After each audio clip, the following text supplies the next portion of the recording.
that? It's cold. Yeah, look, we're live. All right, here we go again. Here we are, Tick Creek Ranch. Trinity here behind me is gonna put up the new front fence and move the cattle in once we get a few people on here. I got a fella from India who's gonna join us tonight on our live stream. So he'd been messaging me and had some questions, and I know nothing about India and running cattle there. I'm going to say that right out of the gate. I know nothing about it. Subtropical environment. My little bit of Google searching, they get somewhere around 500 millimeters of rain a month. All right, we got somebody there. So Trinity's behind me on the four-wheeler there, and she's going to be setting up some paddock here to get the cattle moved up right there. Hey, there he is. There he is. All right. So I was just telling people, actually, I was talking to you from India, and I wanted to put the disclaimer out there. This thing's still hot, right? Yeah. Okay. It's hot. That I know nothing about running cattle in India. So let's make that very, very clear. But we can at least apply similar principles. Okay, I won't. Or I will. Very similar principles. Let me fix the exposure here if I can. What we do here, pretty much anywhere in the world. Just remember, it's all about scale. So obviously scale, precipitation, your growing season, and your forages, different types of grasses that you're gonna have. So let's just go out here. We're gonna swing the camera around. I'll show you some of the good cattle. I'll show you some of the bad cattle. So what I mean good and bad, in our grazing system and management system, obviously we're raising beef cattle. We are not running dairy cattle. So the question that was posed earlier, my friend there in India, is about, he has roughly, I believe, 10 acres. And tell me if I'm correct in the comment. 10 acres, and he wants to know how many cattle he can run on it. Well, that's very, very subjective. I don't know, but I can tell you how we start looking at this stuff, okay, and how we kind of manage for it. And we can kind of come into some idea of the carrying capacity of our land. And it's going to increase dramatically if we implement the right grazing management strategy. I'm not talking about rotational grazing. I'm not talking about set stocking where you let them have the whole farm. Hey guys, hey, thanks for joining everybody. How many cattle do we have? Oh, we only have, right in here, 24 right here. And we got some horses. You can see this big girl here. She is a giant. I'm 6'5". And yeah, she's probably 2,100 pounds or better. Okay, so let's get back to the grazing. So in this grazing management system, and it is a system, you remember it has a lot of moving parts and they all work together. You can't just cherry pick what you want. You can't just be all into it for the non-selective grazing portion of it, or just into it for high harvest efficiency, or yada yada, okay? You have to know when to graze selectively, when to graze non-selectively, the times of year, managing your grass, when you get back there. Hereford cow, we have a Hereford in here. These are South Pole and South Pole cross cattle behind me. They're called the Southern Mama cow. They are bred specifically to handle humidity, heat, parasite resistance, and easy fleshing ability. Now, there are other breeds out there that are excellent also. I'm not one of those people that say, because it's my breed, it's the only breed you should have. No, these are good. There are animals out there that are better. There's really good animals in every breed. I'll always say that. Okay, so when we're gonna look at our land, we're not gonna look at our land as this one singular organism, and we're gonna take and graze it with this grazing plan. Okay, that's about the worst thing you can do. When you say, okay, I'm gonna break up my farm into X amount of paddocks, and then I'm gonna put my cattle in each paddock for X amount of days, so that we can then have a rotation to where we come back to the beginning. And let's use an arbitrary number. We have 10 paddocks, and we're gonna put them in each paddock for 1 week. So we're gonna have a 10-week cycle before we get back to the beginning, which would actually be some pretty decent rest or recovery. So those are rotational grazing systems that are typically put in place, and they are better than a set stocking where you just open every gate and let the animals have the whole farm, okay? I was doing this on a live here a couple nights ago, and then one of my dogs got ran over and broke his hip, and I had to bail out on the subject. So we're going to go through this again. So the different styles of grazing management. We have set stocking, let them have the whole farm. Then you have rotational grazing, where you break your farm up into subdivisions. Again, like that reference I made, maybe 10 paddocks. And they go in there for X amount of days, and then you just move them, okay? That is selective grazing. I'm going to remind you. So the first set stocking, rotational grazing, those are definitely, those are selective grazing. The animals are getting to eat what they want. Then you get into things like MIG grazing, amp grazing. You'll hear some of those terms. It's a little more of an intensive form of the other grazing management that I just talked about as far as the rotational grazing. So those fellas move their animals typically anywhere from, maybe every other day to once a day, sometimes twice a day. And then we go ahead, and that is still a selective grazing management program or style. Then we go ahead and move into what we call here is total grazing. And total grazing is totally different. It's the premise behind total grazing is it's a very different way to look at land management and animal husbandry. Very, very different, okay?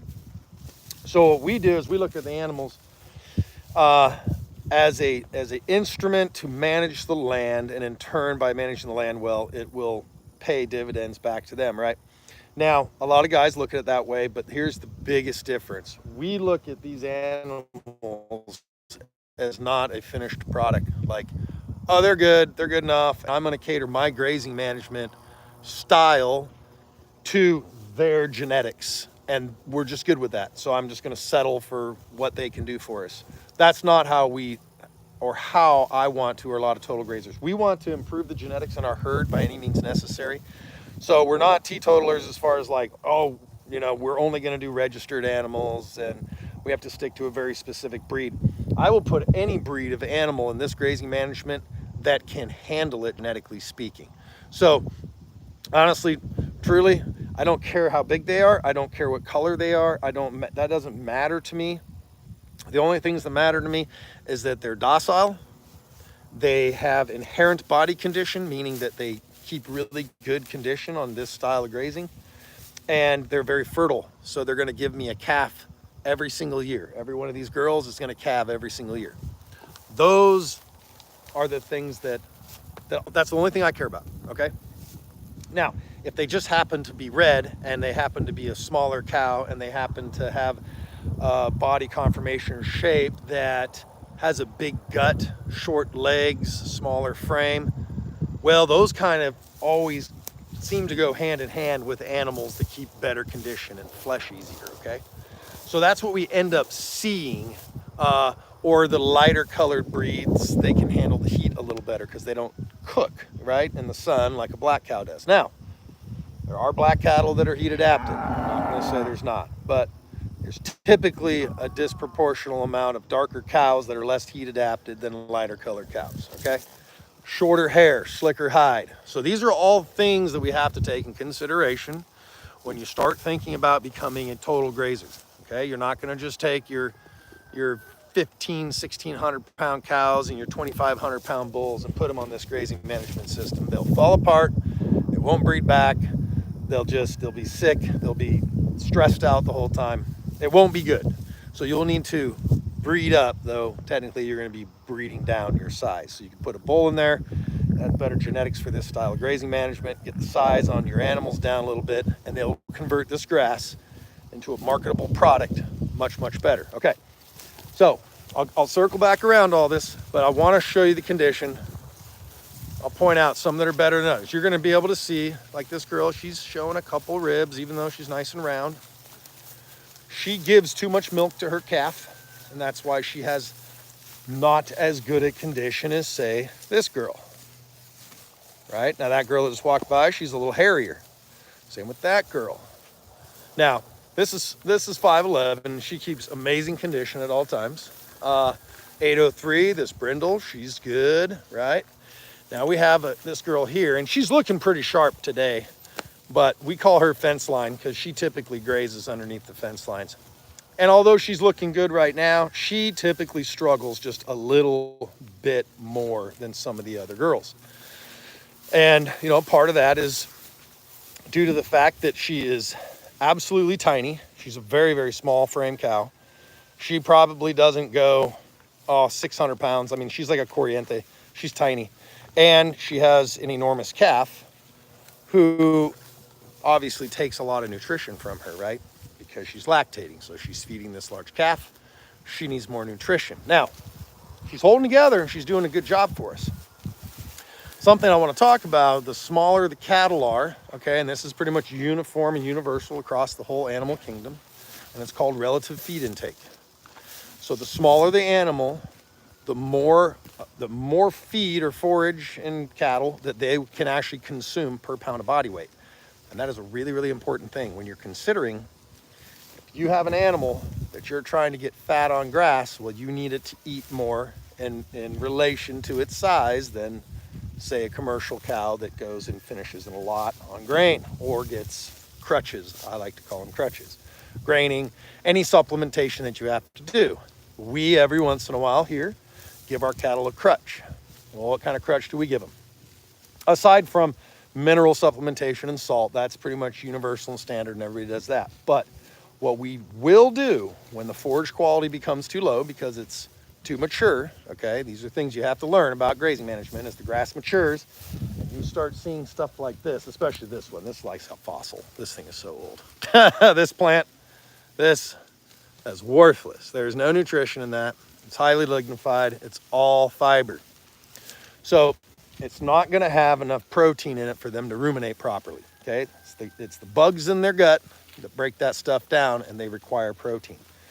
So you will lose body condition, and your cows can actually starve with a full belly of grass if that grass is low nutrition. So when we get in those situations, we will actually, hey, there she is. There's the famous one. It's the seagull. Say hi. Hi. We will actually take and, oh, you're giving me the controller. The Zappy. The Zappy. This is a remote control. It is amazing. You can turn our fence controller off by just touching the wire and pushing a button. It's really nice. It keeps you from getting shocked. So when the grass nutrition gets too low, or the quality of the grass because it's overly mature, if we have to, we will give them some soy meal, right? It's soybeans ground up into a fine meal. It's about 46% protein by weight. It gives them just that little bit of extra protein that they need. And when I say a little bit, we give them between 1 and 2 pounds of that per animal up to every day, but typically every other day. You just need a little bit of supplementation. It doesn't take a ton. And that gives them just enough, okay? So a lactating cow means her requirements for protein is gonna be roughly 12%, give or take, all right? A dry cow, maybe 8 to 10%, somewhere there. And that would be probably a well-adapted animal. Once they get below that, you start to see their body condition drop. They stop producing as much milk, yada, yada, bad things happen. So, all right, that's a little overview of kind of what we do here. Now, I'm gonna go back to the whole question that was posed to me earlier by my friend in India. He's got some acreage, about 10 acres, I think he said, and he wants to know how many cows he can run on it. Okay, well, I don't know. I have no idea. But I can tell you this, the way that you're gonna run more cows on your land is by bunching them together, okay? As you can see, we're actually kind of spread out right now. When we're in ultra high stocking densities, the cattle are literally like nose to butt. They're shoulder to shoulder. There's almost no available space in the area in which they're grazing. Now they can always go backward out that way because we're grazing this way. All we do is move the fence. It's right there. We just move it a little further forward and they eat and again, okay? So the tighter you get your animals, the more forage they're gonna eat because they're gonna be more competitive with each other, all right? So they'll be less selective also. They become very, very competitive when the closer and tighter they are. And so they stop being so picky and they just kind of eat everything, right? It's like a whole pile of fat kids around one cake. What happens when you got a lot of them? Well, they're gonna attack it, right? Versus just one kid that has it to himself, he'll eat it at his leisure. It's kind of the same idea. So, that's an amazing thing to consume a lot of forage, right? That is the goal. That is what we're trying to do. We're trying to eat more of the available forage that's on our land instead of so much of the other style of grazing, MIG and AMP grazers, that believe in taking a little bit trampling the rest down on the ground, and that's going to protect your soil. They talk a lot about soil armor and feeding the soil from the surface. Us total grazers don't believe in that, and we don't practice that, okay?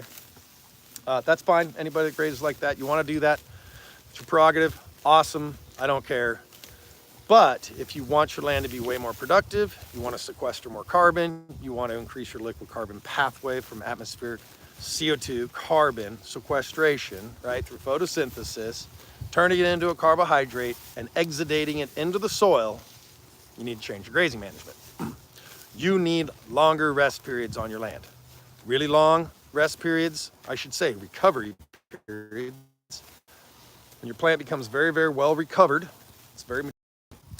it has full energy reserves. And when the plant root and crown is full of energy reserves, it has the ability to withstand things like drought, pest, disease, and it's going to come back and grow faster and more vigorously through its regrowth process.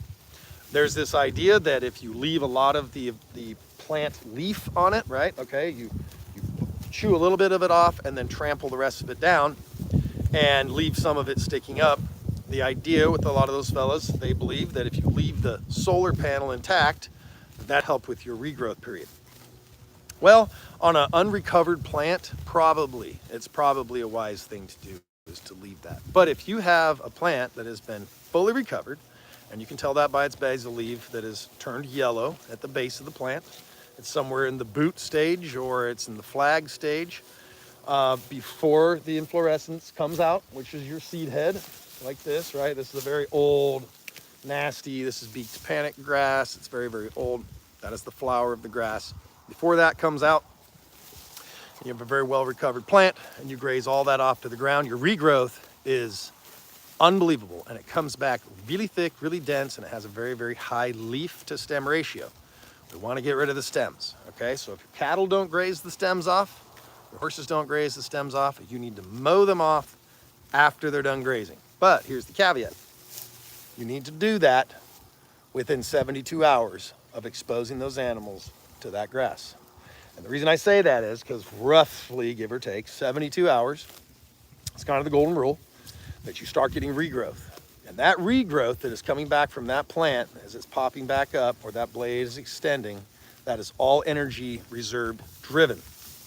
And what happens is if you come in and then graze that little bit off, it depleted its root and its crown to give the energy to push that new blade up, and you graze it off. Now your plant is in a deficit and now it's hurt. Now it's overgrazed. It's not the severity of the grazing event, it's the duration of the grazing event.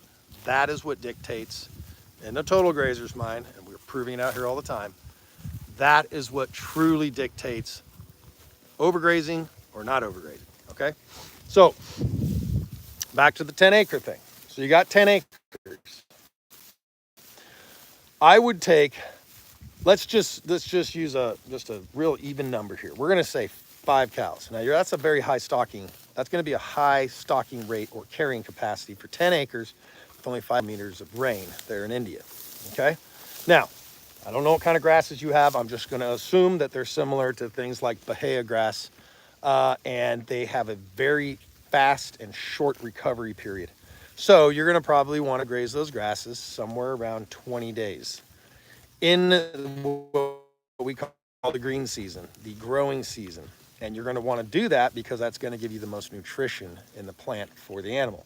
Now, if you let those tropical grasses become overly mature, man, there's like no protein in them. And cattle can literally starve to death with a full stomach. Now, this gentleman stated that they can feed corn silage, they can feed some fodder, they can supplement grains because he is trying to run dairy cattle. Now that's a very, very different game. Now, yes, these cattle are lactating because they have calves on them, but I'm gonna show you something. You're gonna notice a big difference between, this is a beef breed, okay? And what do you notice about her? See how small her udder is?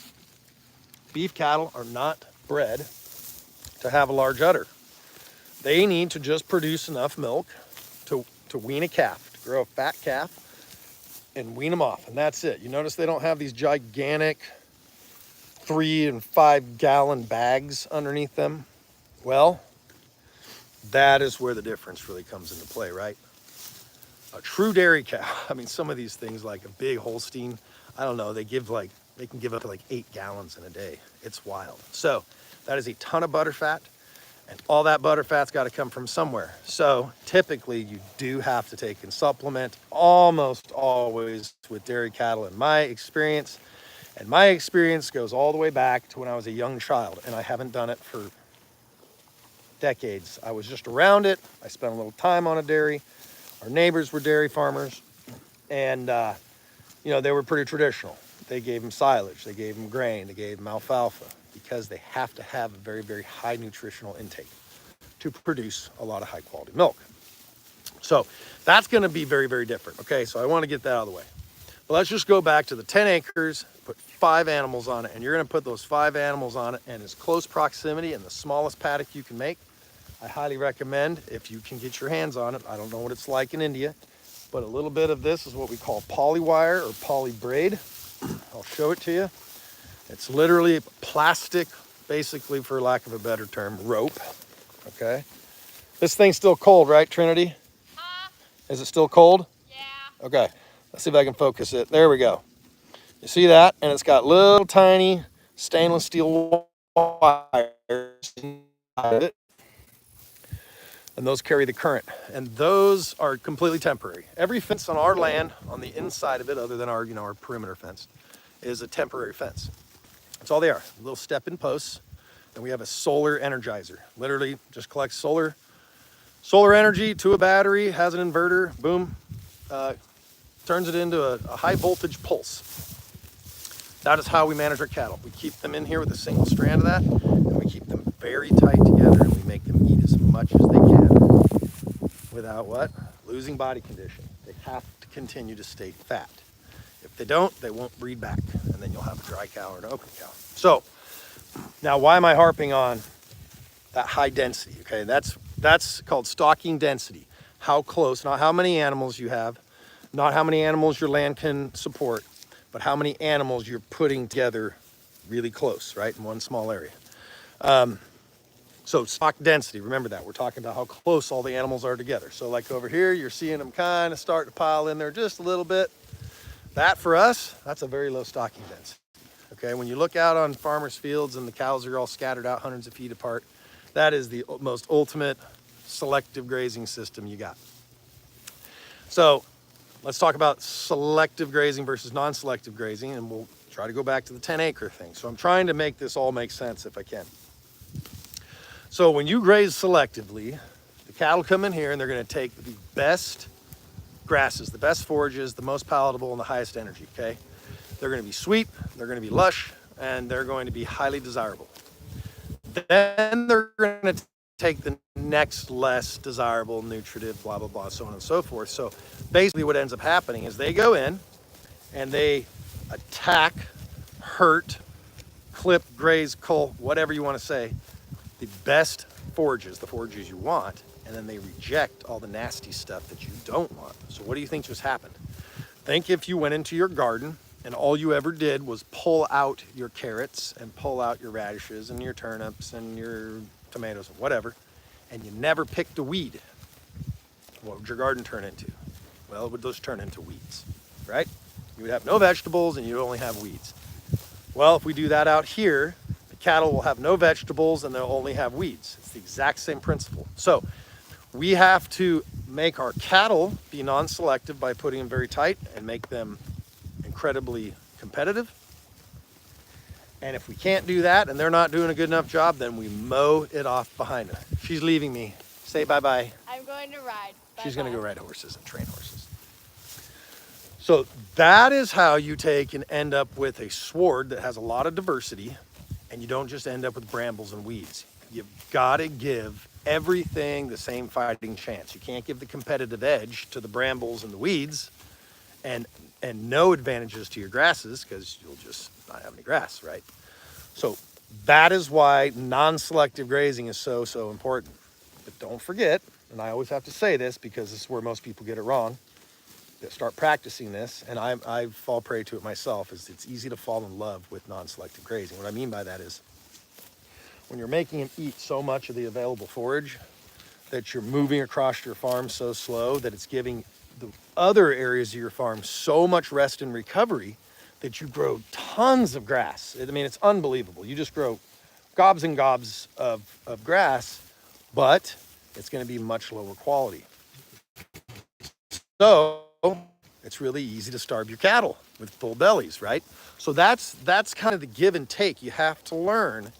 It's we're always playing with it. We're always making them eat a little more, a little less. And I swear, every time that I err on the side of not being too cautious enough, their performance suffers. We see it. You know, I see it the next day. They look a little sucked in. I'm like, damn it, I should have given them more and let them be more selective. Now, when you're on really amazing forage and it's brand new and it's all even uniform across because you did a total graze before, taking it all off, then you gave it the right recovery and rest. And when you come back in, all those grasses are the same age, the same palatability, the nutritional levels in them are almost all the same. Then that's when you really go for that non-selective graze and you eat all of it. You just make them take it all. That is best case scenario. Now you're utilizing your best forages and 90% of them, and then you're getting to rest the farm. So you're getting the advantage of all that rest and recovery. Now, all I did was total graze this stuff right here and make them eat absolutely everything in it. I have two options. They get skinny and they don't breed back and they fall apart and get sick, or I got to supplement them with protein, right? So I don't know if this is starting to make sense, but I hope it is. So on this 10 acres that's in India, I would give them the smallest areas you can possibly give them, and it has to fit into your lifestyle, right? I'm not going to sit here and tell you that, like, we move our cattle 4 times every day, unless we're being ultra selective. But right now, I mean, shoot, I think actually I've moved them 5 times today because I had the time to do it and I was messing with it, kind of playing with it. But, you know, when you're being more selective, you can move them once a day in this management system. But, you know, your life is going to dictate, you know, everything else that's going on in life, how many times that you can move your cattle. And it's you know, it's an investment. It's investment of time. So I'm tired of hearing these guys that give this grazing management advice and they say things like, if you don't do this or you don't do that and you must and you have to. Well, remember, it's all about context. Not everybody lives on a ranch and is full-time. You know, we're full-time content creators on YouTube and Facebook and TikTok. We do that stuff. That's how we make our living. We're not even making a living off this yet because we're still building a herd. So I have the time and can justify spending it out here and moving my cattle all the time because it's ultra important to me to make sure our land becomes very, very productive, okay? I don't know who's been keeping their ear to the ground on all the crazy stuff that's going on, but I'm telling you what, it's bad.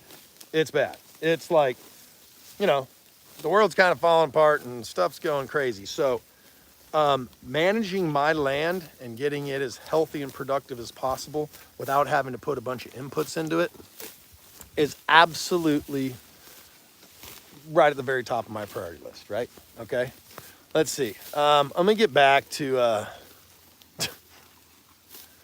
my gosh, some people with their comments is just unbelievable. That's the one thing about lives I just love.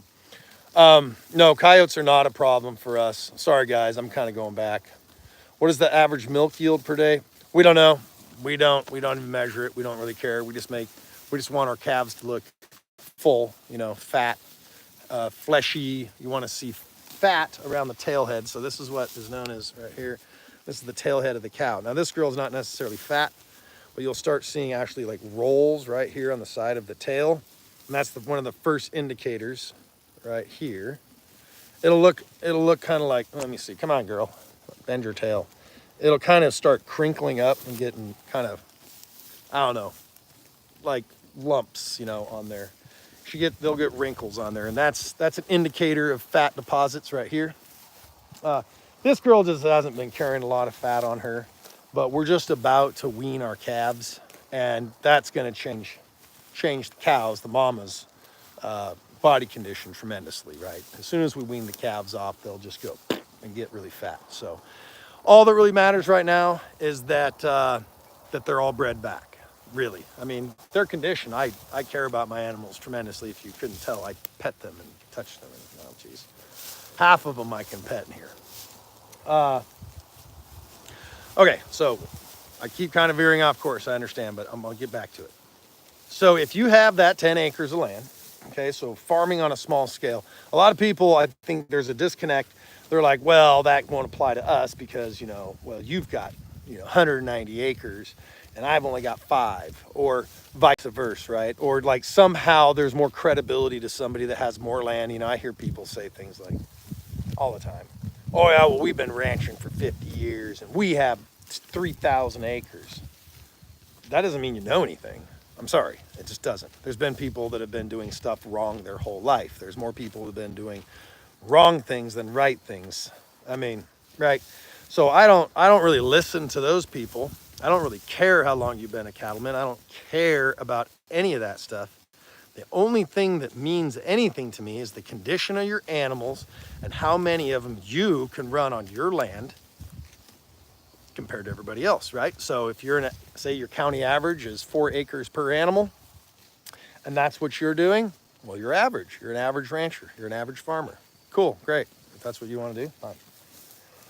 But if you can run one animal on 1 acre of land, and I don't mean just run them on there, I mean this is with no additional inputs, meaning like hay and imported feeds, right?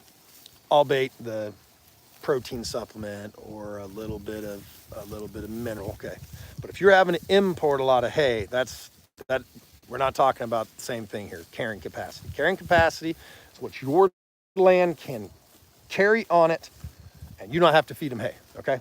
That's how I look at carrying capacity. A lot of people look at it different because feeding hay is part of their program. They just always feed hay. Well, we don't, not anymore. Now we'll have a little bit of hay around here for emergency, snow or ice. But I look at carrying capacity of the land as how many cattle can I put on my land without having to feed hay, all right? So I look at the guys that know how to do that have a higher carrying capacity and have better animal performance and have better breed back and conception rates than people that have just been doing it for a long time and have thousands of acres, right? It means nothing. Because just because someone has money or inherited a lot of something doesn't necessarily mean they have the knowledge, right? Okay, I think we've established that. So on your 10 acres, the best way you're gonna get the most productivity out of it is that you're going to try and make your animals move across that land very slowly in very small grazing cells or very, very small paddocks. And you don't just set it up on a normal rotation and just say X amount of days in here and X amount of days in there and so on and so forth. That's called prescriptive grazing. We don't do that. We graze however the combination of precipitation, time of year, length of day, health of the soil, grass species, all those things come into play. And so every day is basically a new consideration. I don't ever just, mathematically speaking, say, we're going to give them X amount of square feet today and that's where they get to graze. No, we give them their first break and I might kind of have an idea in my head of how big that area should be. And we give it to them and we come to move them the next time. If they left too much grass or they had to eat too much and they don't look good, then I make an adjustment, right? It's constantly ever evolving. And that's what you have to do with this style of grazing management. It's just, like I said, it's not prescriptive at all. So every day you're going to assess your animal's condition and look at them and you're going to go, oh, I should have given them more, I should have given them less, yada, yada. But now let's put in perspective what has happened here on our land since we started grazing this way, the total graze. Last couple of years, we were very, very dry, absolutely. But no matter what I did, and a couple prior years to that, when we used to live in Idaho, I was just practicing that typical MIG grazing, right? AMP grazing. Where you just eat a little bit, trample the rest, and then give it some recovery and come back and graze it. And I just didn't see my land improving very much. It did improve. It was better than what was happening here before with a set stocking rate and every gate open and just kind of letting, there was only 25 animals on this farm for years and they'd have grazed down to nothing and there wouldn't be any grass. Because when a plant, after it's been grazed down low, its initial growth response, right, its regrowth is slower. And it's going to be a little slower. And then as it gets taller, it grows faster and faster and faster. And it kind of builds momentum and then it really starts growing. Well, if you always keep your grass this short, right, all you've done and you continue to do is depleted of energy. It does cull its roots after you keep grazing it, grazing it, grazing it, grazing it, and the roots start sloughing and dying. There's this misconception out there, and this goes all the way back to the Kreider method or experiment. There was this man that did a scientific study, and he took seedlings and he would clip them off, and they'd grow back, and he'd clip them off, and they'd grow back, and he'd clip them off. And then he observed that by doing that, well, it weakens the root and the plant eventually dies, okay? And so it was concluded by many that, oh, see what happens if you graze something off or you take too much of a plant, then the root dies.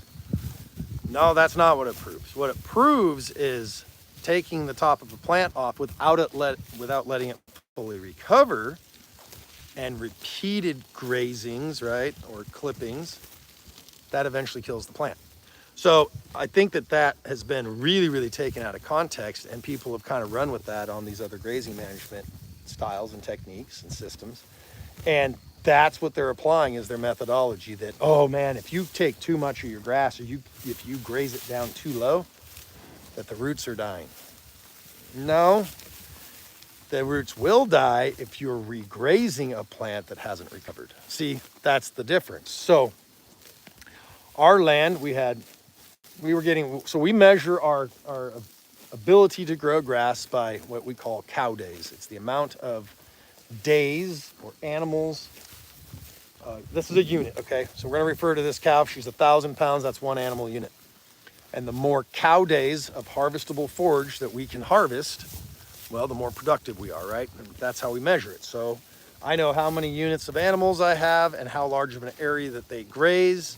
And that gives me a pretty, plus or minus maybe 5%, maybe 10% of how much forage we are consuming, because I know the total weight of my herd, and I know that they take X amount of pounds of forage per the body weight of the herd, and then I can do that calculation. So we used to get somewhere between 30 and 50 cow days an acre per grazing, somewhere in that neighborhood. It varied wildly throughout the farm. Down here in this bottom field, that really emerald green stuff you're seeing there, a little bit earlier this year, I harvested 259 cow days of forage out of there in one grazing pass. So effectively, at least 5 times what we were growing just last year and the year before. So that really speaks volumes to production of forage, right? Again, though, it's all about the forage quality. So, you have to have better adapted animals that can thrive on this style of grazing. You can't just take and put anything out here, right? So the people that have failed at this grazing style, they haven't applied what we call the pillars of grazing. That's what Jim refers to it as.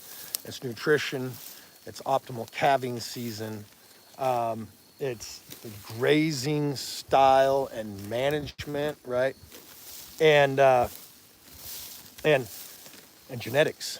You got to have the right genetics. So your animals, over time, you need to either spend a bunch of money up front, start with the right genetics, or you have to breed your herd into this style of grazing management, and you'll be wildly successful. This is my goal. My goal here, the long-term goal, is to hopefully get somewhere close to at least knocking on the door of a 1-to-1 carrying capacity. That means one animal unit that I can run out here for 365 days a year without additional forage inputs, right?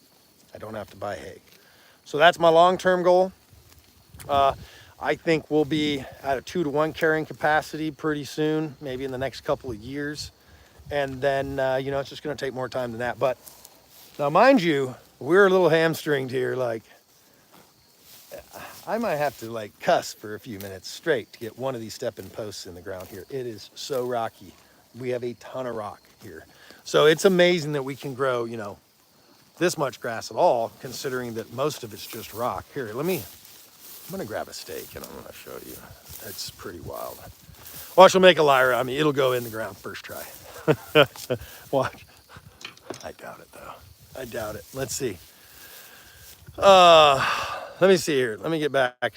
I know people maybe said, okay, do we burn? No, we do not burn. Some folks do. I don't necessarily believe in it. I think it volatilizes too much stuff on the surface, and I think that it probably does a little bit too much surface damage to the soil. Now, if you have a low fuel fire, maybe you could play with that. I would consider it. But by the time we get done total grazing, like we did down there, and then I clip, man, it's beautiful. It's beautiful, and we don't need to worry about burning. Some folks have good luck with it. You get some potash out of it. Okay, here we go. You hear that?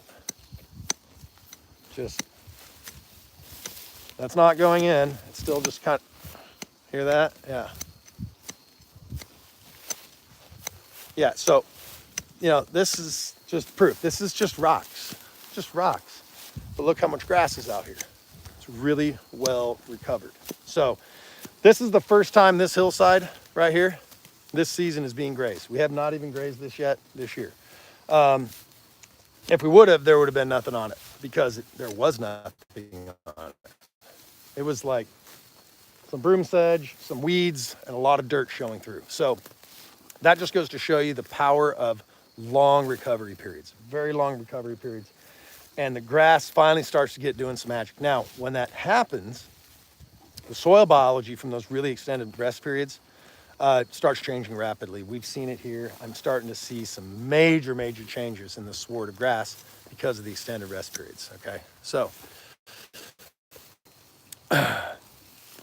yes, burns can kill. You know, burns work great for certain things like woody encroachment, especially in large areas, especially if you don't want to mow. But again, the way we handle this stuff is through the total graze. We are poising the grasses and their regrowth to come back very vigorously, and they actually end up just out competing the weeds. They just outgrow them, right? What grows first thing in the spring? Cool season grasses. This is the first thing to come in. What comes in right after that successionally?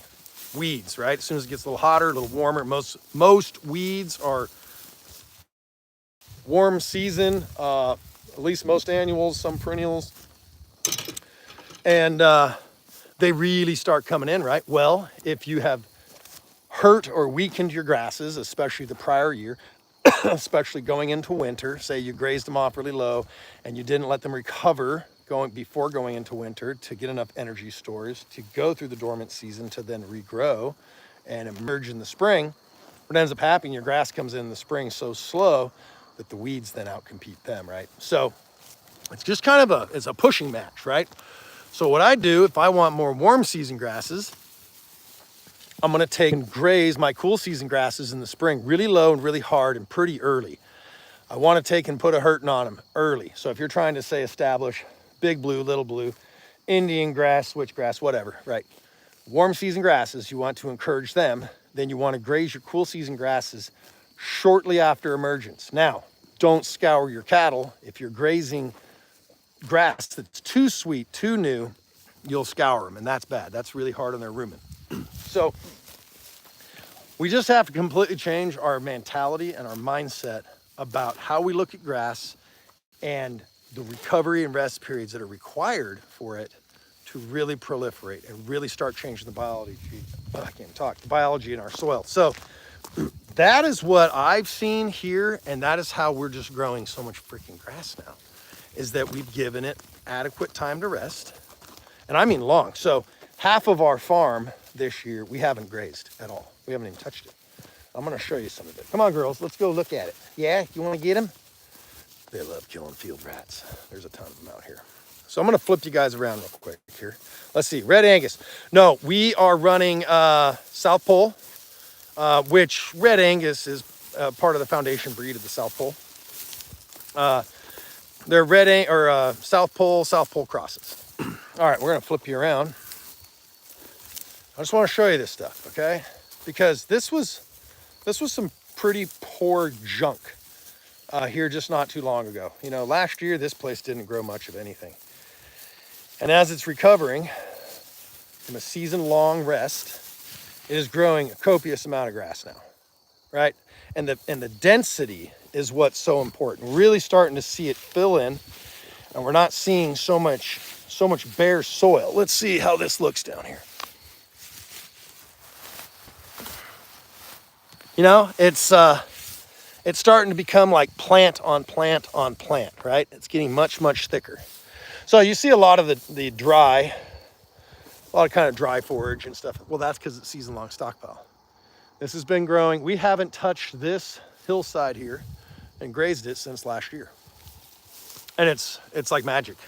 It's totally magic. The way this stuff is coming back in, you can see it. Well, we're just really starting to get into the cool season regrowths, i.e., hey, stop it. Our Kentucky 31 fescue, tall fescue. It's really starting to come on. It's a cool season grass. It doesn't really start growing until your daytime temperatures get below, low 80s. Nighttime temperatures are ultra important. Once you start dipping into the 50s, nighttime temperatures, man, it takes off. It just really starts growing. And so that's what we're doing right now. We're really growing a lot of cool season stockpile right now. Hey, the geese are coming in the pond. See them? I don't know if you can see them. Oh, there they are. Yeah, we got a bunch of ponds around here, and Canadian honkers love them. Let's see here. Where the cows go to die and feed the nation. Where the cows go to die and feed the nation. Well, they don't die here. Well, I mean, we have a. Oh, hey. Is that a big old switchgrass? We have one steer, only one steer right now that's ready, or will be ready here. He's going to be getting processed here in November. I need some more. All the rest of them are too young. We have 6 bull calves, and 2 to 3 of them look like some pretty decent prospects. So we're going to be playing with that. We definitely need to increase our stocking rate here. We need more animals on the land. We grow so much grass now that we just need more animals, And the grass needs the cow just like the cow needs the grass. It's really important. The biology that comes out of a ruminant herbivore, how it inoculates the soil and starts getting the biology going in the soil again, is ultra important, right? It's like the stomach on a cow, the rumen, is like, think of it as a composter, right? It's just full of life. And as they excrete that, they are inoculating that soil and putting those very important microbes also into the soil and get that system going in. When you go ahead and continuously graze, you end up basically killing the biology in your soil. When you spray herbicides, you kill the biology in your soil. When you spray pesticides, when you put pesticides on your animals, when you worm your animals, all those things have a residual effect that really does affect the ecosystem. So we just don't do that stuff. We just don't. We don't worm. We don't vaccinate. If an animal gets hurt and they need an antibiotic or they're very, very sick, well, we're not just let the animal die. We will administer it. But we don't just give it to the whole herd, and we don't just worm the whole herd. It'd be 100% case-by-case basis. We look at every animal, right, individually. So it's just a very different grazing style and management and the way you look at it. I can't recommend resting your land longer enough. It has absolutely changed more things around here than any other thing that we've done. Well, I would have to say coupled with some soil amendments that we did add. We did put or apply liquid calcium, and that was from Agritech International, and that stuff made a tremendous difference. Our soil is healthier, we have less compaction, and we just grow way more forage. It's really the system. I believe we're going to get some more of that liquid calcium and it's called ProCal. We're going to put it on some of the land that we have now on the other side of the fence, the other 63 acres my kids picked up, and get that place rocking and rolling because, well, I'll tell you what, that stuff works. It really does with this. All right. Why beef prices are so high? Manipulation of the markets. I don't know. I mean, honestly, cattle numbers are down nationwide. They're constantly manipulating everything. I can't make heads or tails of it. The rich make money on both sides of it. When the market's high, they make money, and the market's low, they make money, and they're constantly manipulating. It's always in a cycle. But right now, we're at the top of the 12-year cycle. So cattle prices, historically speaking, at this point, would start falling off 4-6 years, hit the bottom, and then turn around and come back. Yes, we have owls. We definitely have owls. We have, actually a couple nights ago, I think it was a great horn. He was kind of hanging out up near where the houses and stuff, right back down there. yeah, we got quite a few owls. We got turkeys. Seen a couple bald eagles around here. We had some that were trying to nest on the top of the hill. A lot of deer, armadillos, groundhogs. What else we got, Kona? We got dogs. We got lots of dogs, don't we? Yeah. All right, let's see. We are in southern Missouri. We're in the southern Missouri Ozarks, about 12, 13 miles north of the Arkansas border as the crow flies. Foxes and coyotes, a lot of coyotes. I think I've only ever seen one fox here thus far. There are a few black bears in the area. We've seen a couple, but you know, not many. It's nothing like, we used to live in Alaska, and you know, that place has a lot of bears. This place doesn't have hardly any bears. Where you live, where's the snow at? It's already snowing. Ugh. Yeah, well, that's why we moved out of Alaska. I'd had it. I worked in the Arctic slope. It's called the North Slope of Alaska. It's way above the Arctic Circle in the oil field. And so I would work, 2 to 3 weeks at a time and freeze my butt off. And then I'd get to come home to shovel snow and freeze my butt off. And I had it. I love agriculture. I love cattle. I love the land. And I don't love snow so much anymore. Marco, oh my gosh, you're gonna make me blush. Do I believe in God? Yes, absolutely. I'm 100% a creationist. If you're not, that's fine. I don't really care. I'm not one of those people that really pushes my beliefs on anybody. I'm an American, and I believe Americans should believe whatever they want, and they should do whatever they want as long as it doesn't affect other people. Pretty simple, kind of live and let live thing, right? Yeah, no, I believe that this didn't happen by chance. There's too many things that point to, there's no way that this was an accident. It's way too complex. That's all, but I'm not gonna get in an argument about it. Hey, thanks, I appreciate that. Any more questions you guys have, I'm always willing to answer them. Like I said, this nice gentleman here, he actually was messaging me on Instagram or Instagram Messenger, whatever. And I said, you know what? I'm just going to do a live tonight and let's talk about this a little bit. Because we were trying to text, and I'm not a 16-year-old girl and I got fat thumbs and I don't text very well. So, yeah, any more questions? I'm always really willing to answer as much as I know. I consider myself not an expert in any of these matters. And I consider myself to not know much about anything ever, and that allows me to learn a lot. So I'm always in that mode of learn, right? I don't think I have anything figured out in life. I think that there's always more to know and more to learn.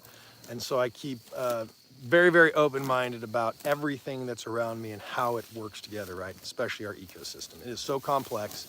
The second we think we got it figured out, no. So I do a lot of listening, a lot of watching, and a lot of observing. I do consider myself a person that has very strong observation skills. I'm highly critical, and I have a discerning eye, and that's gotten me through life pretty well. So I think it's been a really great adaptation to kind of segue into cattle and land management, because if you want to do it well, you have to really pay attention to the animals and the land. And if you're highly sensitive to those things, you'll be wonderful at it. I absolutely highly recommend anybody to get into this that has a passion for it. But it's not just kind of, okay, put the animals in there and lock the gate. And no. Because what we've done when we've canned these areas, right, we put fences up. We've broken the natural cycles of how the wild animals that used to take in and an interface with the land, right? We've totally destroyed that. All the large ruminants, everybody likes to harken back to the buffalo, but I'm talking like way prehistoric behind that, like the giant ground sloths and just all these huge animals, hindgut fermenters that were here. Hey, thank you, Mr. Martinez. Any land for sale in the area? There is not very much. There really isn't. It was at its peak, obviously during COVID.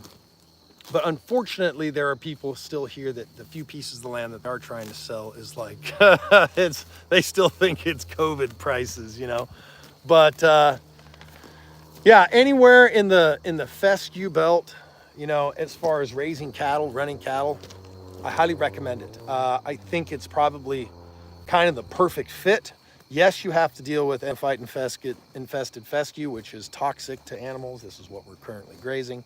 But you have to learn to manage it. But if you can do that and you're successful with it, I don't know that there's probably many places in the world that are much better for running animals because we have a really long growing season this latitude, right? We have 4 full seasons. Our winter is winter, our spring is spring, summer and fall likewise.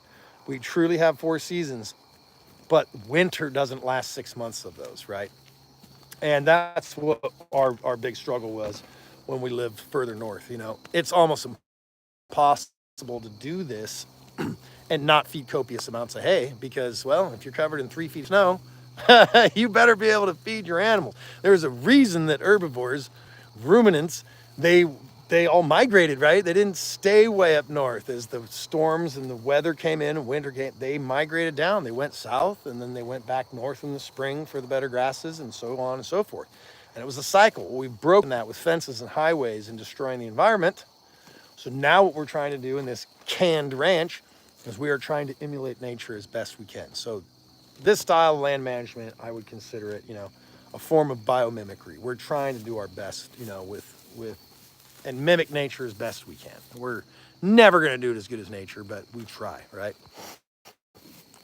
Our winter's totally weak here. Absolutely. We get like, I don't know. I think we had 8 or 10 inches of snow. It's nothing. It's nothing.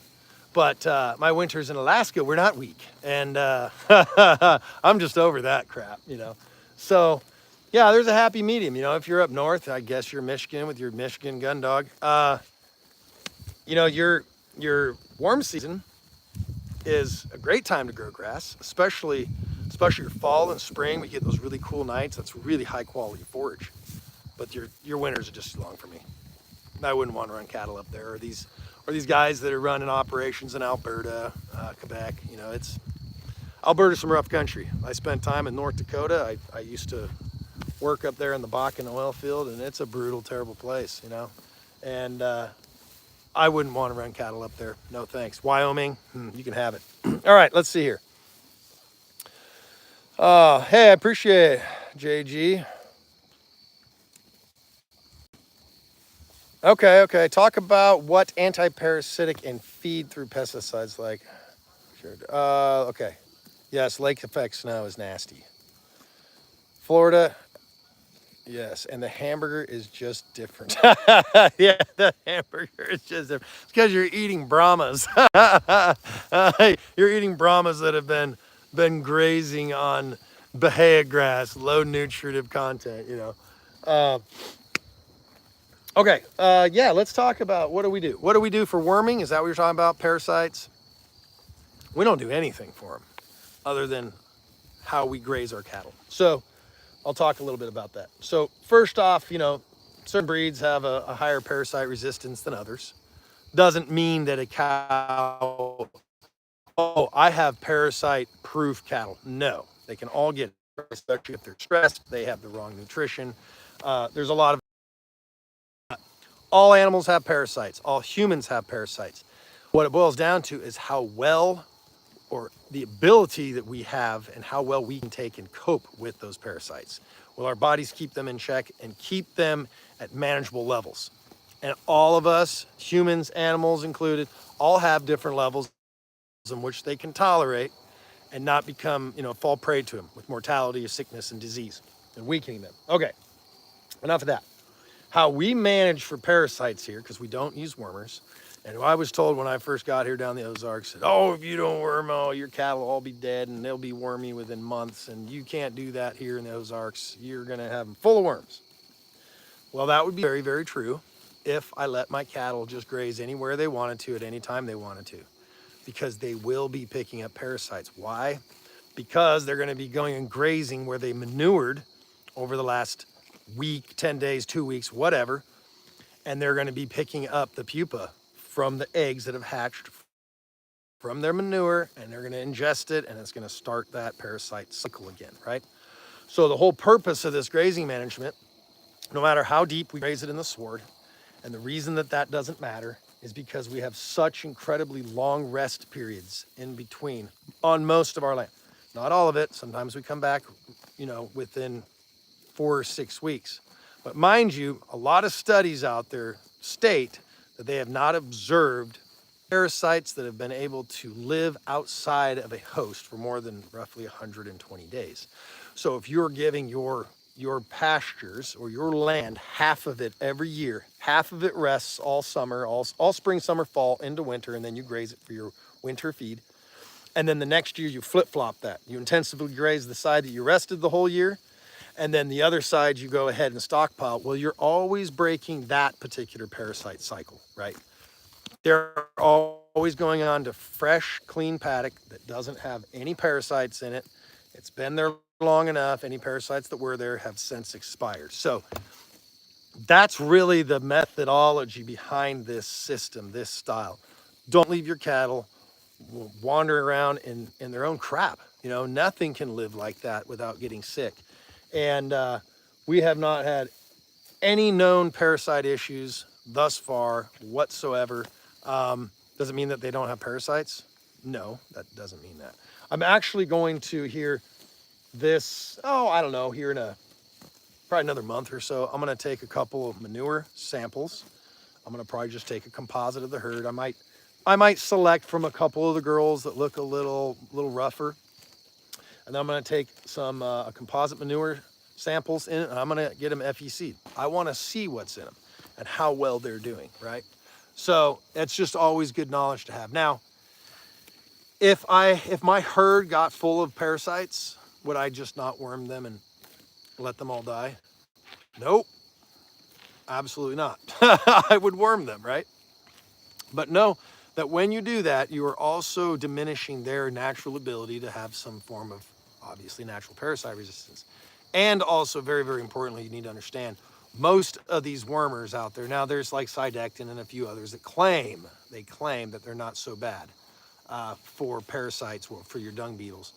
But just let it be known, parasites, herbicides, man, all of them, they kill biology. So if you put a wormer, you give your cattle ivermectin, and you give a horse ivermectin, whatever, that manure comes out, that's toxic manure. And you'll know it when they worm their cattle and worm them frequently, you'll see all of those manure pats out in those fields that have been there for years. They're like fossils. Nothing will eat them. Nothing will decompose them. It's bad news. You start using eye sprays that say have permethrin in them, pyrethroids. You will not have dung beetles. You'll see the dung beetle population just disappear. I've seen it with my own eyes. We had a wonderful dung beetle population at one point, and we were really starting to come in. I was like, yeah!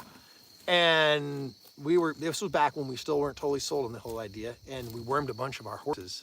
Didn't take them out, didn't put them in a sacrifice paddock or the holding pens, and let them manure there for a day or two. We had them out on our pasture, and just like that, all the dung beetles that were chewing up their manure, they were gone. Well, they were gone because I think we killed them. So, that's pretty important stuff to really consider. Let's see.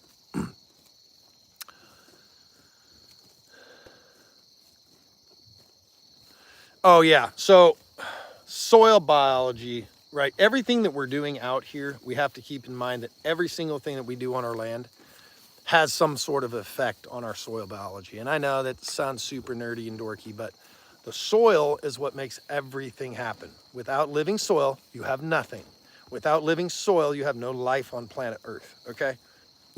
Life would cease to exist if the life in our soil ceases to exist, okay? And all we constantly do as a society now, especially in North America, because we're all so brainwashed into getting those herbicides, getting those pesticides, getting those chemical fertilizers, and that's how we're going to take in, and that's how our whole agricultural system has gone.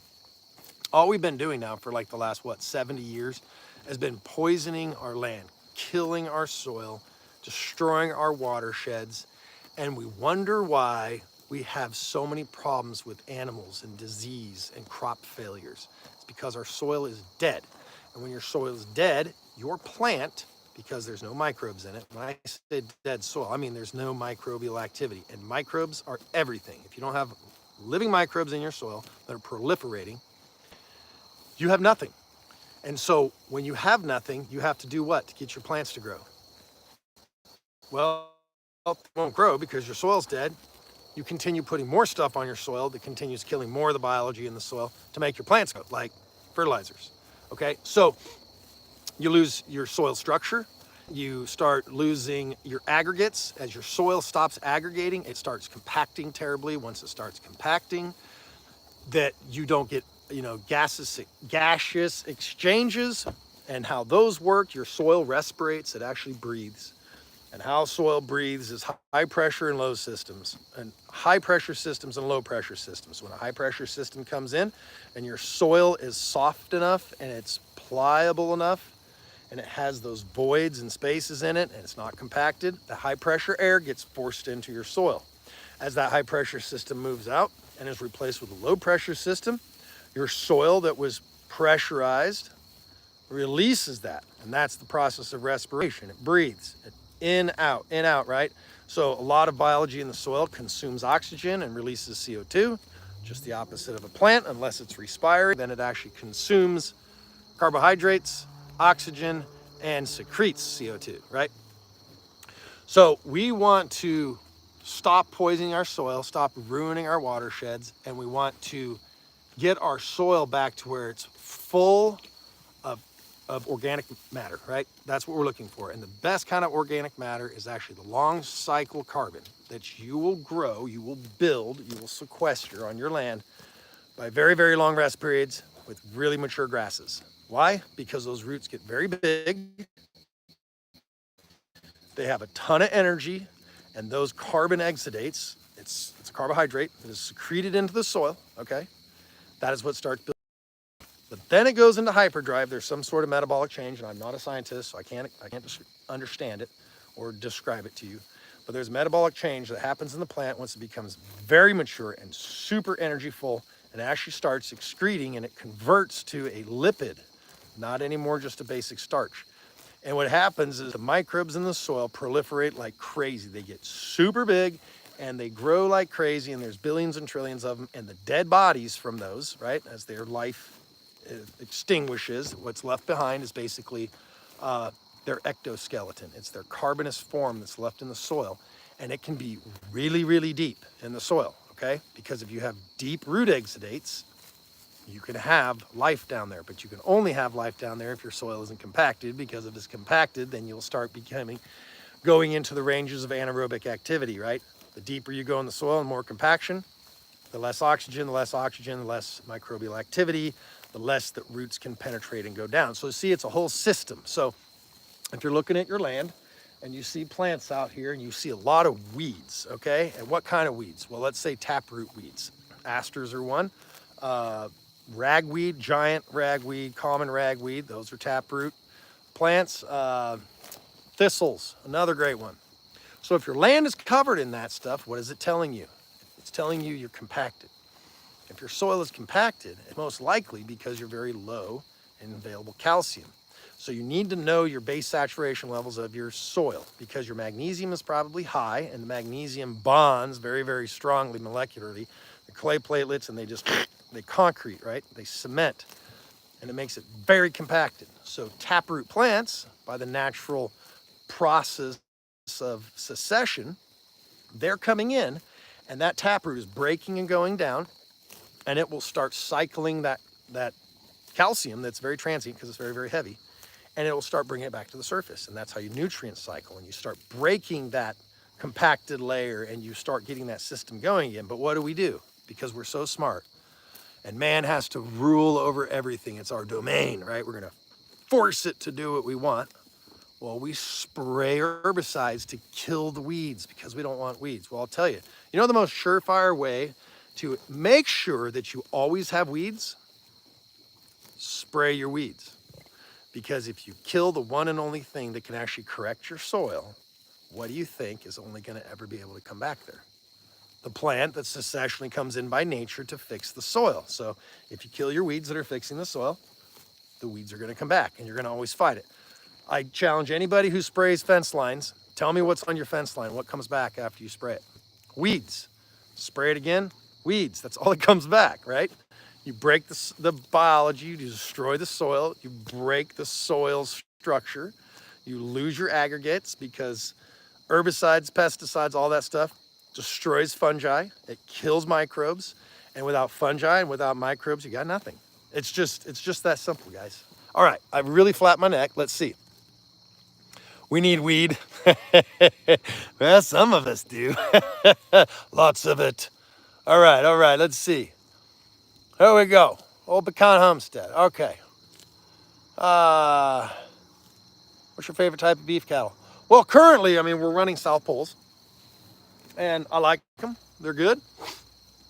There's better cattle out there, but there's always something better, right? There's always somebody bigger and better and badder. Mashona cattle, a lot of folks have never heard of that. It's an African breed, and it's becoming very popular with people that are practicing this style of grazing management. So they're bringing in Mashona genetics and putting them, right, they're taking, say, a Mashona bull and putting them on their Angus, their Hereford, doesn't matter, whatever. And their ability to convert feed conversion is super important, right? You bring that genetics into your herd, your offspring of those, your F1s will, and plus the hybrid vigor you get out of them, they just really do well. They stay fat on low quality forage. They're very, very fertile. If you can't get a Mashona or Mashona cross to breed at 12 to 14 months and give you a calf before she's 2, something's very wrong. Some of them have actually been shown. Jim Elizondo there was actually a Corriente that got bred and calved by the time she was 1. What was it, 50? What was that? She was bred at 8 months, that's right, and calved 10 months later, and then she went right back and cycled again and cycled again, and she kept giving a calf every year, and she never went open once. So, it's possible. We're not going to push our cattle that hard. Now, we are going to be breeding, though, these girls. This year's offspring, they are going to get bred next year. And since we pushed back our calving season a little bit, we are going to expose them when they're, 14 months, almost 15 months. But they're going to be young because we want them to give us a calf right by the time they're about 2, right? And if they can't do it and they don't fit the grazing program and our style of management, then, they got to go. So that's what we're trying to do here, working our genetics to where we can get really, really productive cattle that are very fertile, reach early sexual maturity, and can give us babies sooner than later, right? So you take, say, like a really high maintenance breed, and I'm not talking bad about them, it's just the way they're bred, but say Wagyu beef, right? Say a Kashi. And those things, a lot of them, they have to feed them hard and for 3 years to get them even close to finishing. It just takes a lot of inputs to get them there. They just don't flesh easy. They require a lot of inputs. Then you can, or on the flip side of the coin, you could have like some little Dexter or something like that, or shoot, that red Angus Hereford right there, that girl, she gets fat on air. I mean, she does. She just keeps amazing condition. So, every breed, you got good ones and bad ones in it. Let's look at this steer real quick. I'll answer some questions. Have you ever seen what the soil looks like where the mega trucks play in the mud? Well, I've seen a lot of mud, boy. I'll tell you what, once you stir it up like that, it's a mess. All right, we got someone from Brazil. No, I'm no soil expert. No. I'm no expert in anything. The only thing I talk about here are things that I have witnessed, things that I've read, things that I've studied, but I don't claim to be an expert on anything. Because the second I think anybody does that, even if I was an expert, you kind of, I think, ended up becoming pretty close-minded to learning other things. Because you already know everything, right? It's really hard for people to learn things that already know everything, right? So I just consider I don't know crap on a daily basis, and I just try and learn all the time. I make mistakes all the time. I'll be doing this until I'm dead, and I will continue screwing up all the time. But all we do going forward is trying to minimize the amount of mistakes we make, right? That's all we can really do. All right, let's see here. But the power line mean to say. Oh, hold on a second.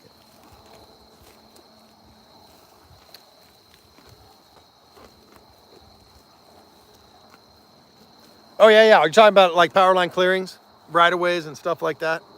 Yeah, that stuff. That'd be great. You know, if all they ever do is clip it, mow it, something like that, if that's what you're referring to. Southeast South Carolina. Yeah, hey, are you guys like, you guys blow away, float away? You guys good there? That stuff, a lot of that part of the country went through was wild. I got family in Greenville, South Carolina, and they've just been out of power. Everything's pretty good there, but boy, some of those families and some of those towns, just absolute devastation. That's heartbreaking to see that. People's homes just floating down rivers. It's unbelievable. So prayers to all those folks out there. That's some terrible stuff. Terrible. Hulk Hogan. You guys say some funny stuff. That's all I gotta say. All right, we got a Kiwi on here. Thanks, buddy. Appreciate you. All right. I love it when people from all over the world, you know, start getting on here on these live streams, and we kind of talk and just see where people are coming from. We get some people that are grazers from Australia, New Zealand. Had some folks from Europe on here the other day, and just, it's really neat. You know, South America. We get some Central American folk on here. I wish I was multilingual. No, I'm not. Sorry. I wish I could communicate a little better with everybody.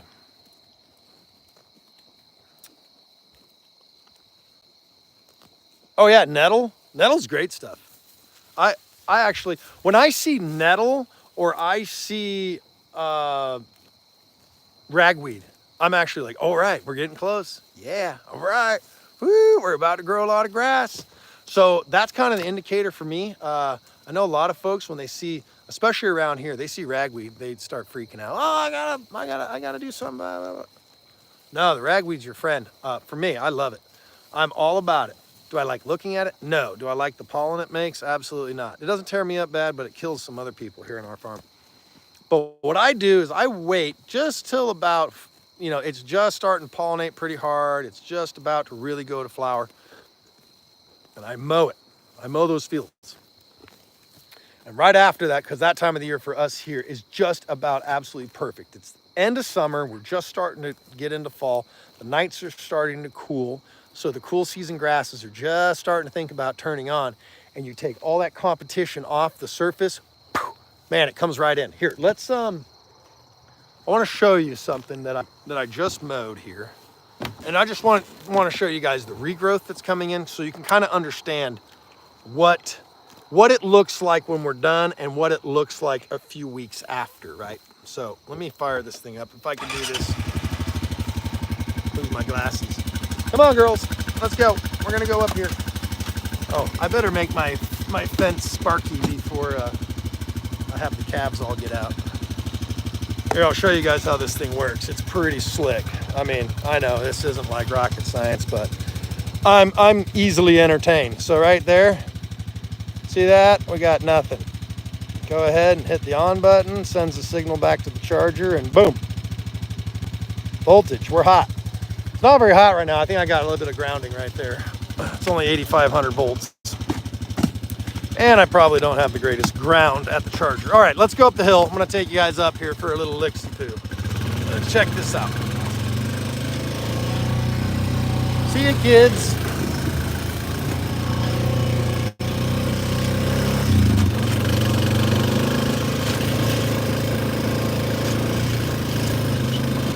Come on, little dogs. Let's go.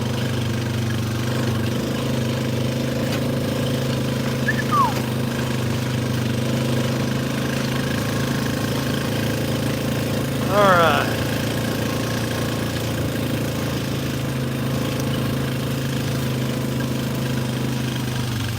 All right. There we go. We're gonna go side hill right here.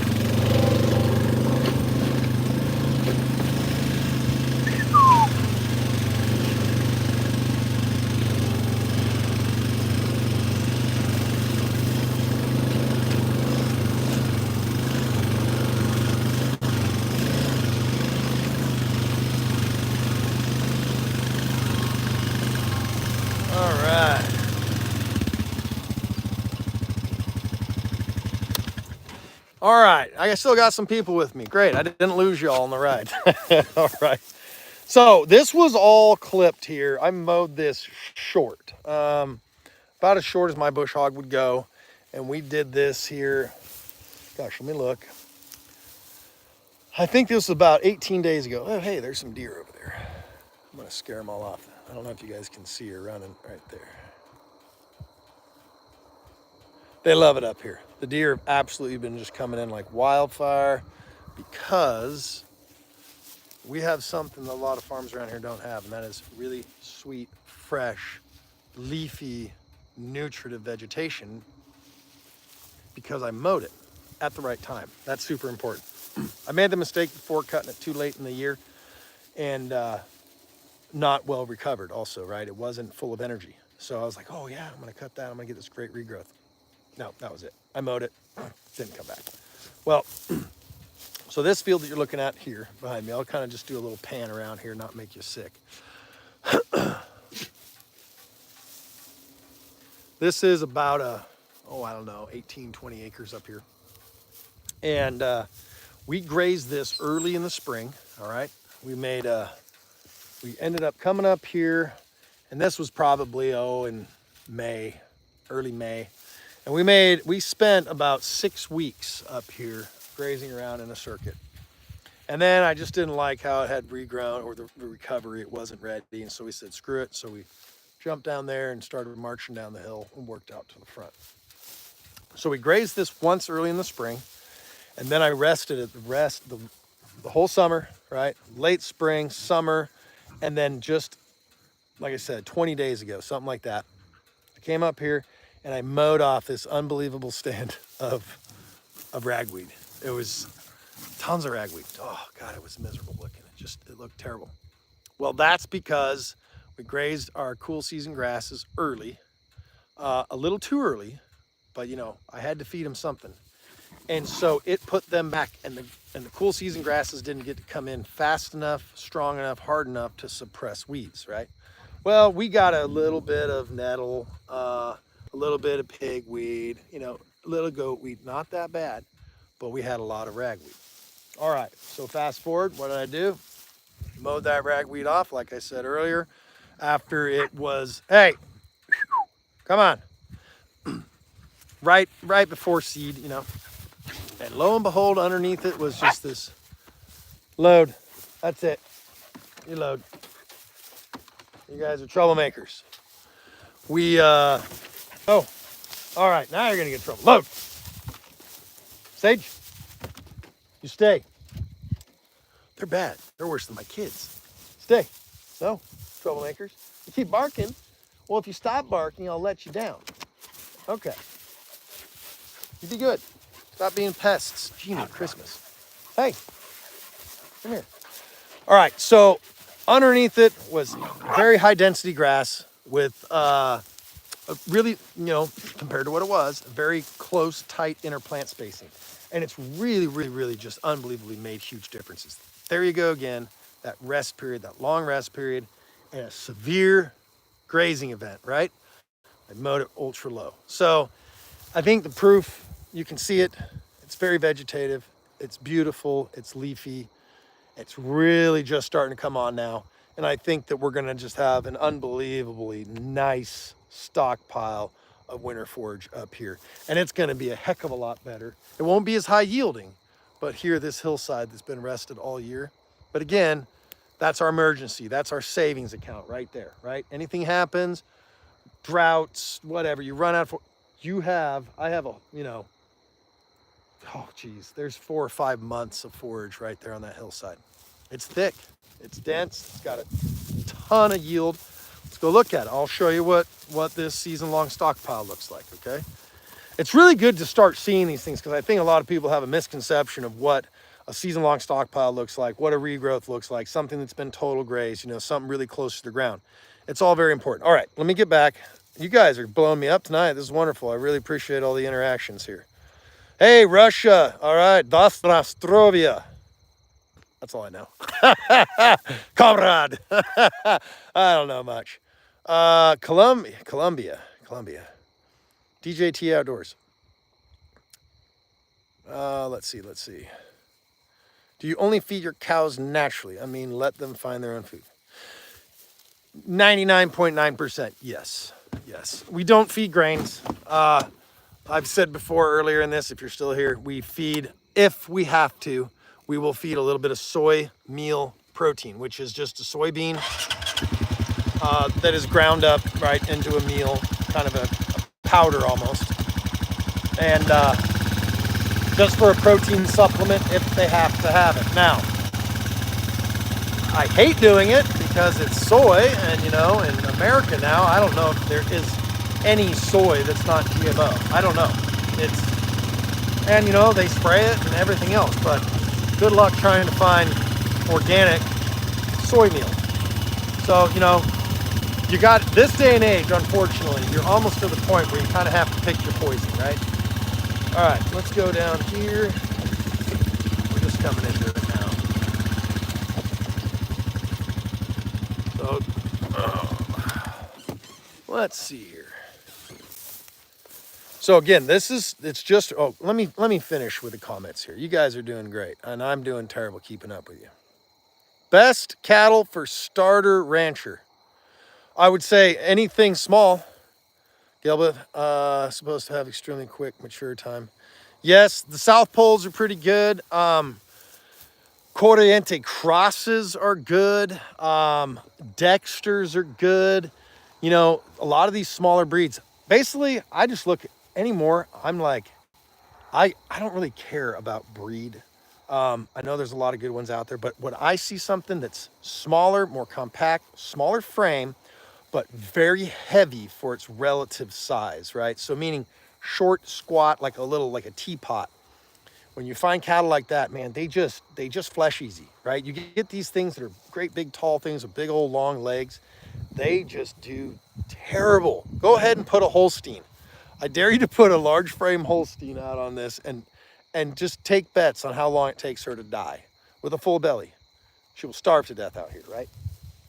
They're just not designed for it. They've been bred very specifically, most beef these days, right? To not do necessarily well on grass, but to do really, really well in a feedlot, right? Feedlots don't make money off your fat cows. Feedlots make money off your skinny cows that they get to fatten up in their feedlot. So take that in consideration. All right, so flip around. I wanted to show you this stuff. It's getting kind of dark. So this is our cool season grasses that are just really starting to come back in now. Again, this is Kentucky 31 fescue. A lot of it, and it's just starting to vegetate. You can see a bunch of the old dead stuff that was here this spring, and a lot of the leaves went dormant and died and cooled back, but now it's starting to come back in. Well, that's an old nasty one. But we got some good stuff in here. Let's see if I got any really tall stuff. This is looking pretty good, and it's really starting to come in. And it's, you know, this stuff is respectively, maybe halfway up my thigh. So I'm going to say 28, 30 inches. And it's just really starting to come on, right? I'll show you a little pan here of this field. Well, it looks like there's a lot of foxtail. Okay. Now, again, foxtail is just one of those plants. And if you have a lot of foxtail, that's just telling you just don't have great soil. Not a lot of organic matter. And, but that's what we're currently working on right now, right? I'm going to take and document this field, which I have already, but I'll do a better job of it. And we're going to take and look at the sward and what kind of grasses are on it. And then we're going to compare it to what it looks like its next season long stockpile. Side-by-side comparison. Now, mind you, that won't be next year. That'll be the following year, because next year we're going to actively graze this through the green season, right?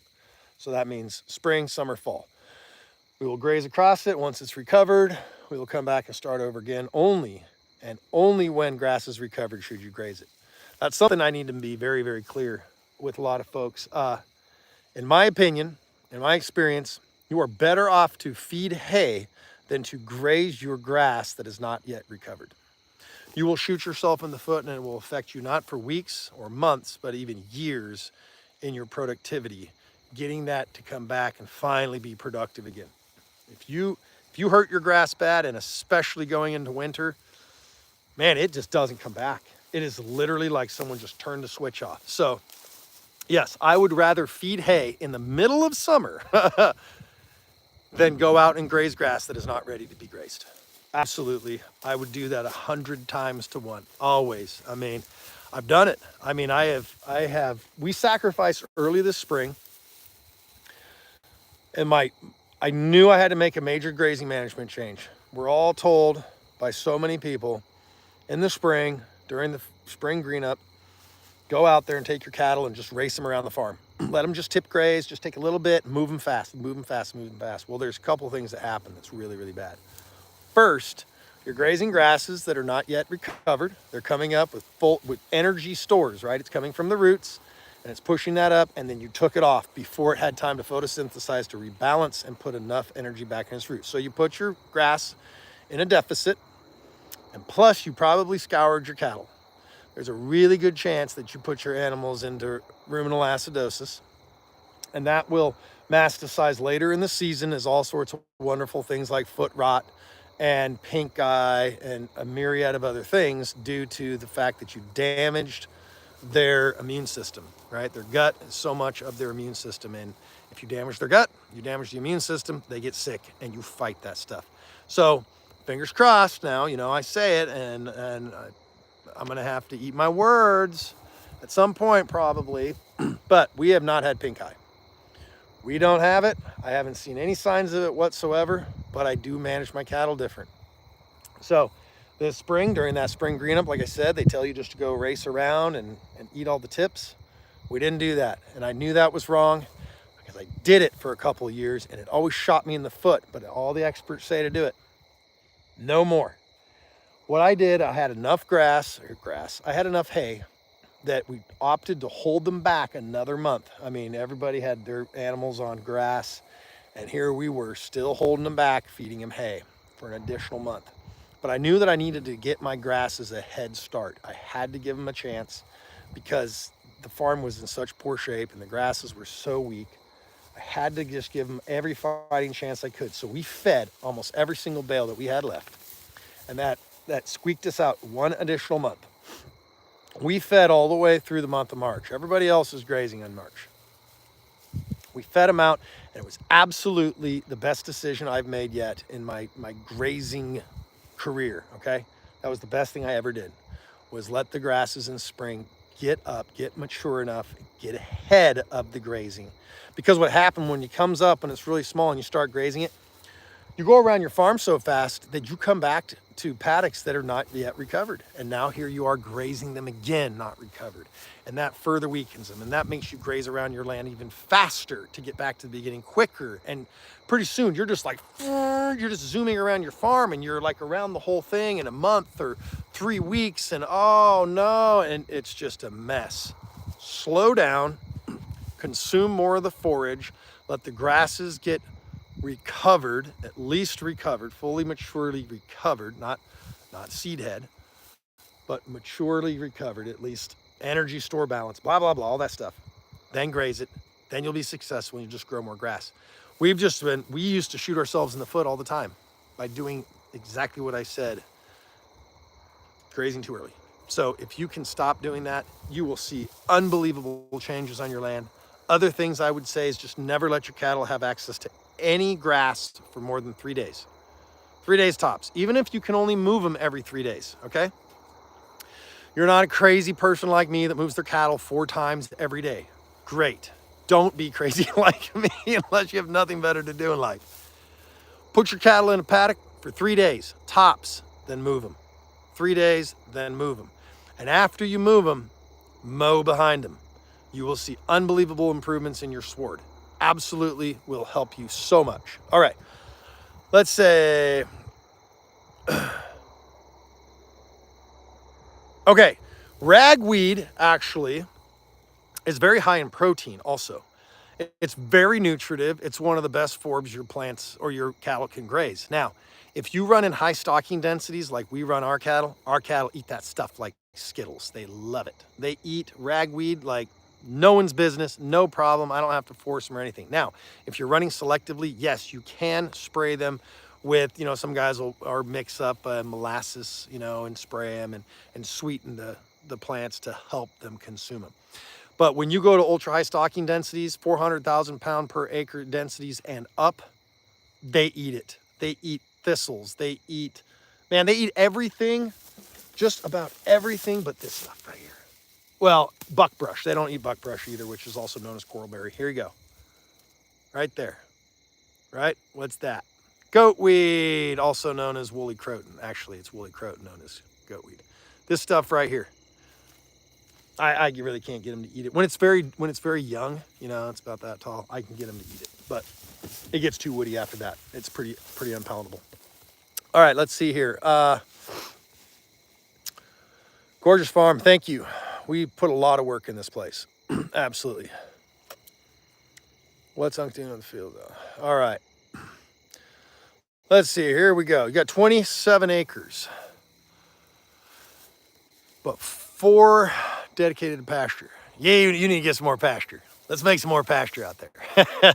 Yeah, I know, it's tough. It takes a lot of effort to knock all them trees down. Let's see.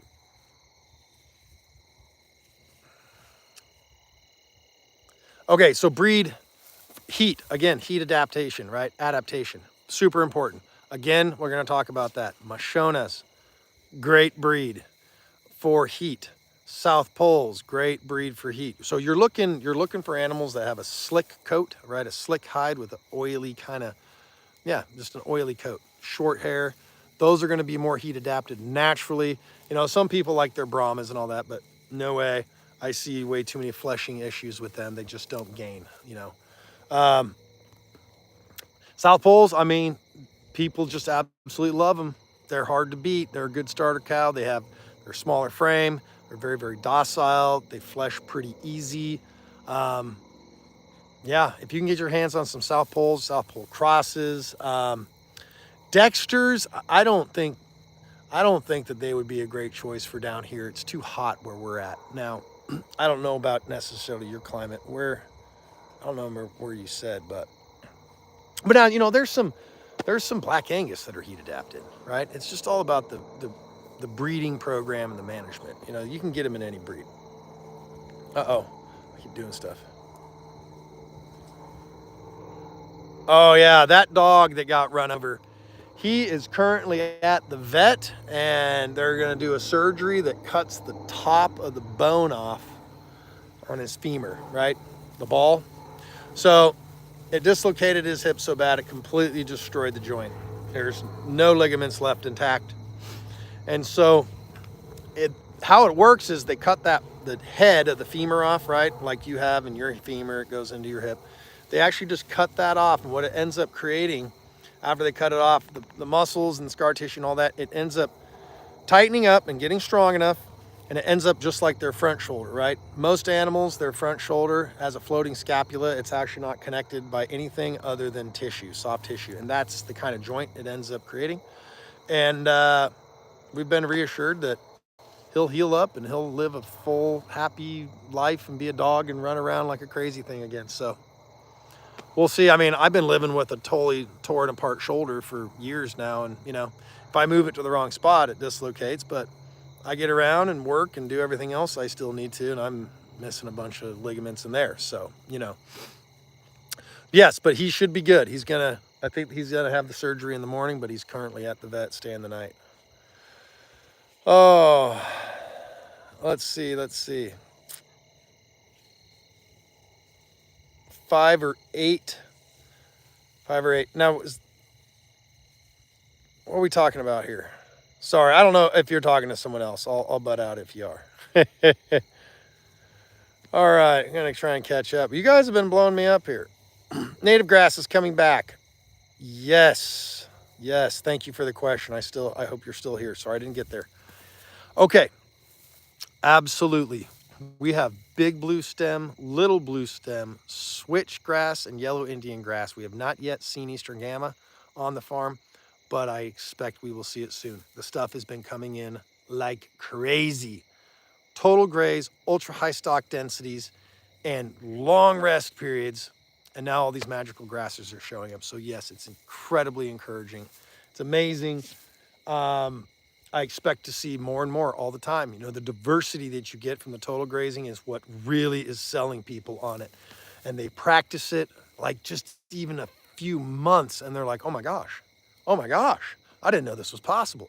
It's really, really changing people's lives in the grazing management world. It's unbelievable. I mean, if you do it wrong, you're going to have a train wreck. Don't get me wrong. I mean, you need to know how to do it. So on that note, we are having a grazing school here November 7th and 8th, right here, Tick Creek Ranch, our farm here in Alton, Missouri, 7th and 8th of November this year. Jim Elizondo is going to be here teaching the class. We're just going to host. I'm going to, run around, dance, and entertain people, I guess. And he's going to actually teach you guys how to do this. He's going to come here. He's going to tell us what we're doing right, what we're doing wrong. It's going to be very, very open style kind of forum where I'm all for it. I'm like, Jim, if I'm doing something stupid, tell me I'm doing it stupid and tell everybody else what I'm doing that's stupid. Because people need to learn and they need to do this right, right? I don't care about pride or none of that stuff. I just want people to learn how to do this. So if you want to learn and you want to see with your own eyes, I highly recommend that you come to a grazing school of his or you take his online courses, something. Also, read Johann Zeitzman's book. He wrote a book, Man, Cattle, and Veld. It's a great insight. Now, him and Jim don't see eye to eye on some stuff, so there is some, but as a whole, they're very, very similar. It's a great book. It's a lot to read and digest, guys. Oh my gosh. I probably need to read it like 3 or 4 more times to get it all. And I probably still won't have it all. But all good resources. So Jim Elizondo, Johann Zeitzman, and his book, Man, Cattle, and Veld, absolutely must read. And if you're interested in the grazing school, you can hit us up, Tick Creek Ranch 417@gmail.com. You can leave comments, hit us up on our other channels, just whatever. I should have put the link in this. I didn't even think to. That was a stupid, but yes, you can get registered still. There's still space available. And as you can see, it's getting very, very dark here. So I can't believe the camera's still picking me up. I mean, it's dark. So I really appreciate you guys all hanging out with me. I don't know if I answered any questions or if I just ran my neck too much, but Flat Creek, Tennessee. All right. Let's see. Will supplementing protein fix the condition of cattle or losing condition through total grazing? Yes, absolutely. So that's pretty much the only caveat. If your grass isn't nutritive enough, you need to be prepared to give them some form of a protein supplement. Now, that being said, I've gone over this extensively in other lives and talked about this. There are famous grazers out there that'll tell you if you feed any protein to your animal, you're going to not make any profit and all. Hogwash, okay? Those are the same guys that also have a really low carrying capacity on their land. They don't produce hardly any beef because they let, gosh dang it, their carrying capacity is like 3 and 4 to 1, 3 to 4 acres per unit. So if I was calculating, I was able to consume, the cattle were able to consume roughly 700 to 800 pounds more dry matter forage. Okay, so that equates to basically one 4x5 round bale, which is worth $40 to $60 each. They were able to eat that much more forage when I gave them $12 of protein supplement. So for $12, they were able to eat a whole additional, basically equivalent of a round bale of hay. So I don't care who you are. Those are good numbers. That's a good return on investment. I will take that kind of investment all day long, right? At least almost a 5-time return on investment. Absolutely no brainer. So yes, give them a little protein. If their manure is stacking up, it's not nice and guacamole like. It doesn't have the little divot, the little pool. It's not a little splattery when it hits. You need some more protein. To start stacking up looking like cinnamon rolls, definitely get them more protein. If you have animals that are dropping manure like that, they can be losing 2 pounds a day, easy, every single day that their manure looks poor like that. So definitely watch the manure, give them the protein when they need it, watch your grasses, slow down your grazing rotation, pay attention to your land and your animals, and you will grow so much more grass. We hope to see you guys here. If you want to come to the class, hit us up, ask the questions. It'll be a good time. Yeah, we're going to do a little on-site walk around, show the field, show the animals, the whole program here, what we're doing, what we're not. And then, it's a 2-day course. So I took it down in Tallahassee. It was a wonderful time. I learned a ton. It was wonderful. I'd been practicing this grazing management since the beginning of the year. but I didn't finally go to one of Jim's classes until June down in Tallahassee. So it was wonderful. Really appreciate it. All right, guys, sure appreciate y'all joining us on the live tonight. I'm going to get out of here, go get some dinner, and we'll be coming back to you soon on another live again very soon. Also, anybody out there that's on this live that enjoys our content, if you haven't noticed, we're doing pretty much all of our grazing management stuff is live format. It just works so much better. Our long YouTube videos don't typically perform all that well and get the word out there very much. So, you know, we have a few videos, long videos like our seller build that's 1 million plus views, whatever. But for the most part, they've been pretty poor. But that is our doing. That is our fault. We have not been dedicated to putting out long form content. We've mostly been doing short content. That's what pays the bills. So we kind of got hung up on that. But I can promise you that we are changing and restructuring our priorities around here. And we're going to really start hammering out a lot of longer form content. It's very family oriented, but most of it's going to be very centric about projects and building. Okay, that's what we are. We're carpenters by trade. And we try and show people that there are other ways to do stuff, and hopefully a lot cheaper than the standard methods of, you know, just hiring a contractor. We try and empower people to be more hands-on, learn a skill, right? Learn a skill. That's what we got to do. So, at any rate, we're going to be making a lot more long content. And so we would appreciate you guys, you know, checking us out, chiming in, and we'll see you around here on the next one. We sure appreciate you guys. Have a good evening.